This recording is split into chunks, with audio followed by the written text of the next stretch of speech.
Тимот на Кјутго Пехчево, кој се наоѓа на подготовки во спортски комплекс Стато во Дојра, ја одигра третата и последна контролна средба и тоа со екипата на Евромилк од Скопје. Ова беше трет второлигаш противник на Кјутго, кој не само што не успеа да оствари поволен резултат, туку беше и убедливо поразен. Надпреварот Кјутго Евромилк заврши со резултат 3:1, а стрелци на головите за Кјутго беа Мартин Стојанов, Никола Тонев и Мартин Димовски. Со ова заврши циклусот на контролни средби во Дојран, пошто фудбалската експедиција на Кјутго во текот на утрешниот ден ќе се врати во Штип.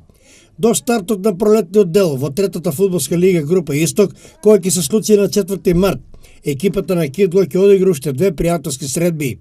Најнапред на 17 февруари за противник ја има екипата на Македонија Ѓорче Петров, а на 21 овој месец Кјутго ќе се сретне со тимот на Осагова од Коцини, но се уште не е договорено каде ќе се одиграат овие две средби.